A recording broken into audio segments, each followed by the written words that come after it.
The Galactic Conclave had seen many species rise and fall across the millennia, from the crystalline Zephyrians who sang their ships through hyperspace, to the mighty Corathans whose war fleets once darkened entire star systems. Each race had brought something unique to the cosmic tapestry, but never had they encountered anything quite like the species from Sol 3. Admiral Thysakar flexed her forearms as she reviewed the data streams flowing across her command console.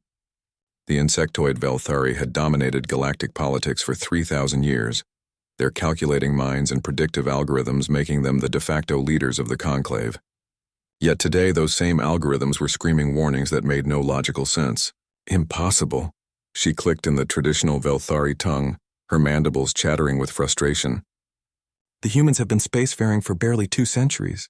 Their technology is primitive, their ships are crude, and their military doctrine is... She paused, searching for the right word. Chaotic. Her aide, a younger Velthari named Zixthon, scuttled closer. Admiral, perhaps that is precisely why our models fail to predict their actions. Chaos, by definition, defies calculation. The irony was not lost on Thysakar. The Velthari had built their empire on the foundation of perfect mathematical prediction. They could calculate the trajectory of every photon, the probability of every quantum interaction, the outcome of every battle before it began. It was this gift that had made them the supreme military power in known space. Until the humans arrived. The first contact had been routine. A small human exploration vessel, the Endeavor, had stumbled into Velthari space while investigating an anomalous pulsar reading. The ship was laughably primitive. Fusion engines where they should have had antimatter drives, kinetic weapons where they should have had particle beams, and most amusing of all, biological crew members where any sensible species would have used AI. Thysakar had personally overseen the encounter. Standard protocol was simple: evaluate the new species, determine their technological level, and either integrate them as a client race or eliminate them if they posed a threat. The humans clearly fell into the first category, or so she had thought. Captain Sarah Chen of the Endeavor had been brought aboard Thysakar's flagship for the formal first contact ceremony. The human had seemed unremarkable, a bipedal mammal with soft skin and primitive sensory organs. Yet when Thysakar had explained the terms of humanity's integration into the conclave, something unexpected had happened. The human had laughed. "I appreciate the offer," Captain Chen had said, her voice carrying an emotion that Thysakar's translators struggled to interpret. "But humanity doesn't really do the whole client race thing. We prefer to make our own way." The audacity had been so shocking that Thysakar had initially assumed a translation error. No species refused integration with the conclave. It was mathematical suicide.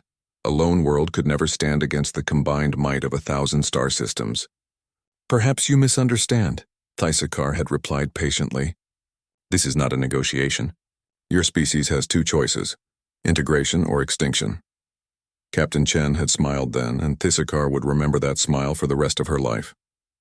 It held no fear, no desperation, no calculation of odds. Instead, it contained something that the Velthari had no word for in their language. "Admiral," Chen had said, "you've clearly never met a human before. We have a saying on Earth, never tell us the odds." That had been 5 years ago. Now, as Thysakar watched her fleet of 800 vessels approach the human home system, she wondered if perhaps her calculations had been wrong. Not about human technology. Their ships were still primitive, their weapons still crude, but about something far more fundamental. The humans had refused integration. Worse, they had somehow convinced 17 other species to break away from the conclave and form what they called the Free Worlds Alliance. This simply could not happen according to any model the Velthari had ever devised. Yet it had. "Admiral," Zixthon reported. "Long-range sensors are detecting the human fleet. They're moving to engage."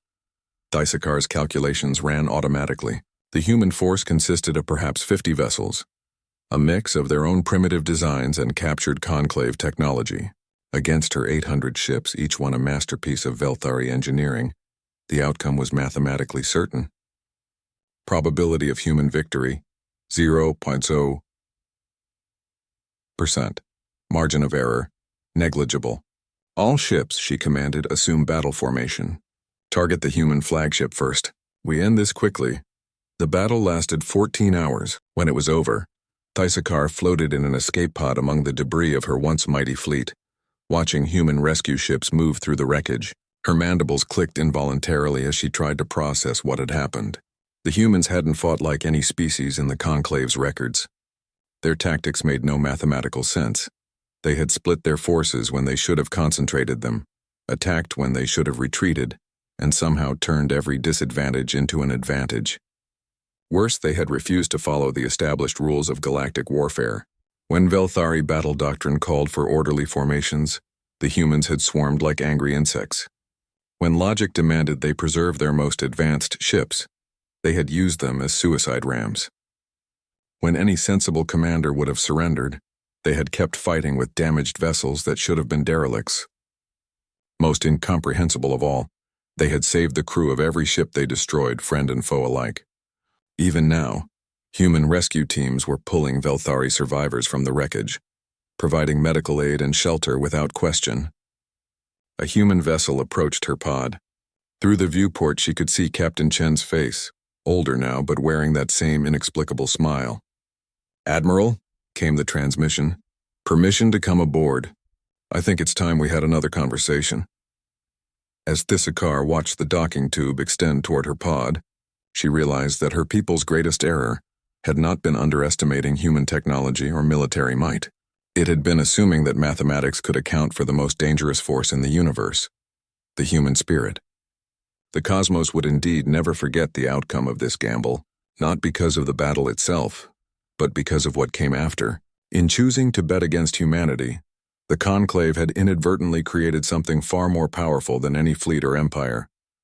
They had created hope, and hope, Thysakar was beginning to understand, was the one force in the universe that could never be calculated, predicted, or defeated. It was uniquely, terrifyingly, magnificently human. As the airlock sealed behind her, Thysakar found herself wondering what other impossible things these humans might accomplish. She suspected she was about to find out.